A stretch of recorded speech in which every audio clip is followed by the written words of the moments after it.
बरं झालं तुम्ही निर्णय घेतला आणि विकासाच्या मार्गाने जायचं ठरवलं। पवार साहेब कधीही भावनेला हात घालून मत मागत नाही, तुमच्या भावनेशी खेळत नाहीत। ते सांगतात, ते बोलतात फक्त विकास।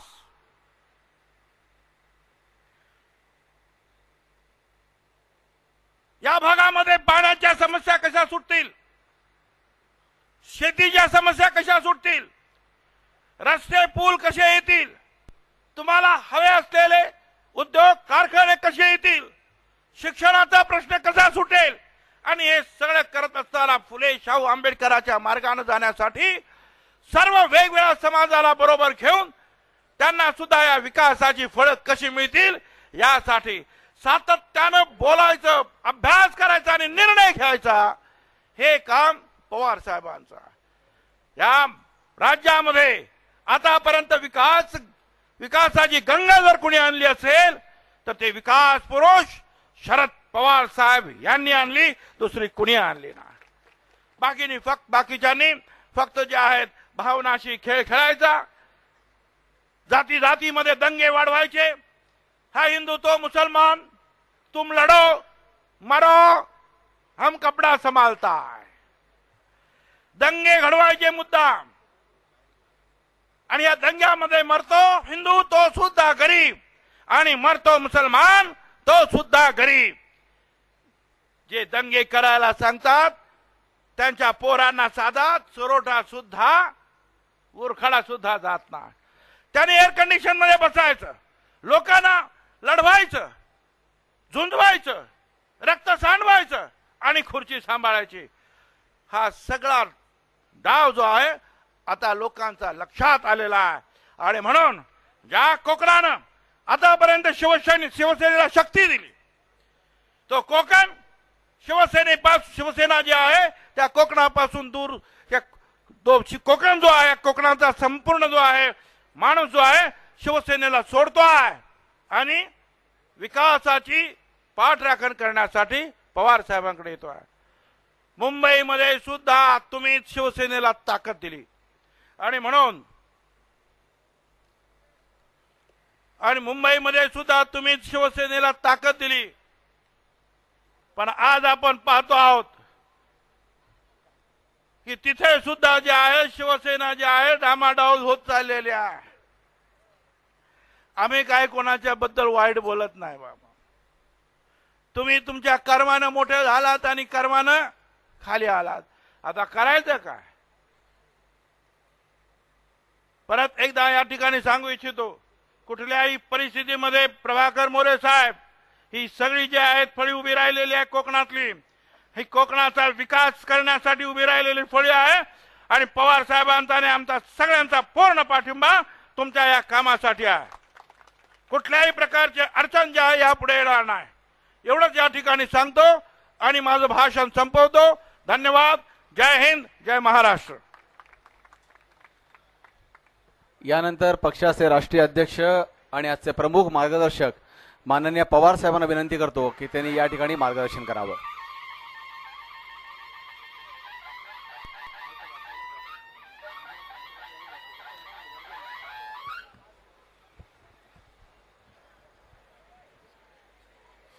या महामेळाव्याचे अध्यक्ष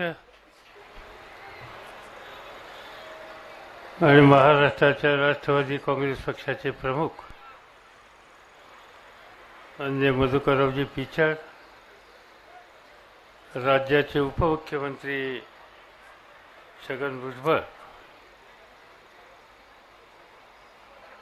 आपल्या सगळ्यांचे सहकारी आणि कोकणचे नेते, राज्याचे अर्थमंत्री सुनील तटकरे, रत्नागिरी जिल्ह्याचे पालकमंत्री आमदार भास्कर जाधव,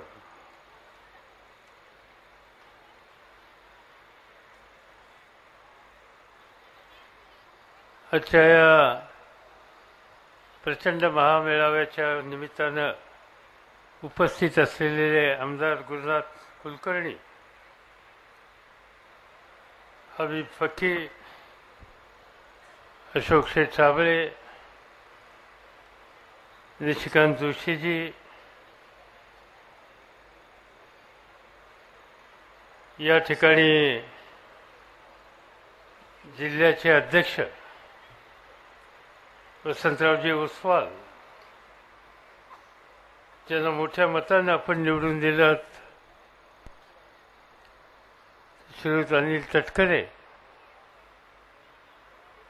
आणि ज्यांच्यामुळं आज आपण या ठिकाणी एकत्रित आलो. गेली अनेक वर्ष या परिसराची ज्यांनी मनोभावानं सेवा करण्याच्या संबंधीची भूमिका निष्ठेनं केली, ते आपल्या सगळ्यांचे सहकारी प्रभाकरजी मोरे आणि त्यांचे असंख्य सहकारी, अन्य पक्षातून आलेले सगळे नवीन सहकारी मित्र, जिल्ह्यातली सगळी प्रमुख नेते मंडळी आणि उपस्थित बंधू भगिनींनो, तरुण मित्रांनो, भर उन्हाची आणि उकाड्याची वेळ आहे आणि म्हणूनच आता भुजबळ साहेबांनी आणि पिक्चर साहेबांनी मर्यादित शब्दामध्ये आपल्यापुढे भूमिका मांडण्याचा प्रयत्न केला.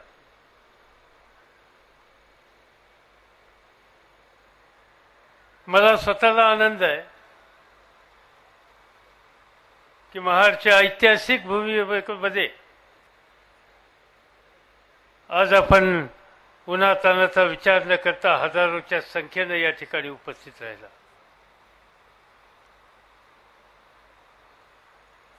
या भूमीनं हिंदवी स्वराज्याची स्थापना करणाऱ्या शिवरायांचा पदस्पर्श पाहिलेला आहे आणि त्यांच्या कर्तृत्वानं सर्वसामान्यांचं आणि कष्टकऱ्यांचं राज्य उभं करू शकतो, हा इतिहास घडवण्याच्या संबंधीची कामगिरी केलेली आहे. या भूमीनं स्वातंत्र्याच्या चळवळीमध्ये ज्यांच्या साम्राज्याहून सूर्य मावळत नाही अशी दरफोक्ती करणारा ब्रिटिश याला घालून देण्याच्यासाठी प्रयत्नांची पराकाष्ठा केली आणि संघर्ष केला. त्या ह्याच भूमीमध्ये मग नानासाहेब पुरोहित असतील,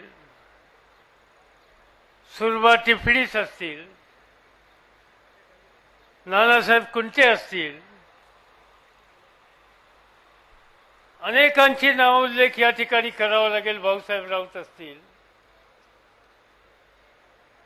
की परकीयांच्या विरुद्ध पडेलची संघर्ष त्याग करण्याच्या संबंधीची भूमिका घेऊन ही भूमी मुक्त करण्याच्यासाठी प्रयत्न करून एक नवीन इतिहास घडवण्याच्या संबंधीची कामगिरी त्यांनी केली. याच भूमीमध्ये सर्वसामान्य माणसाला संघटित करून एक जबरदस्त शक्ती उभी करण्याच्या संबंधीची कामगिरी करणारे अलीकडच्या काळातले शंकरराव सावंत आणि त्यांची पिढी, हिलाही आपण सगळ्यांनी जवळून पाहिलेलं आहे. आणि म्हणून अनेक वर्षाचा इतिहास जर बघितला, इतिहास निर्माण करण्याच्या संबंधीचं कर्तृत्व आणि दृष्टी असलेली माणसं या भूमीमध्ये जन्माला आली आणि महाराष्ट्राला बलशाली करण्याच्या संबंधीची कामगिरी त्यांनी केली. याचा मला आपल्या सगळ्यांना मनापासूनचा अभिमान आहे. आणि आज याच भूमीमध्ये एका लहान कुटुंबातला, लहान समाजातला सुनील तटकरेंच्या सारखा कार्यकर्ता आज महाराष्ट्राचं अर्थकारण सांभाळण्याच्यासाठी पुढे येतो. आपल्या कर्तृत्वाने सबल महाराष्ट्राला गौसनी घालू शकतो, याचा विश्वास निर्माण करू शकतो. आणि अनेक वर्षापासून उपेक्षित राहिलेल्या या कोकणाच्या मूलभूत प्रश्नाच्यासाठी सत्तेचा वापर करून सोडवणूक करण्याच्यासाठी खबरदारी घेतो.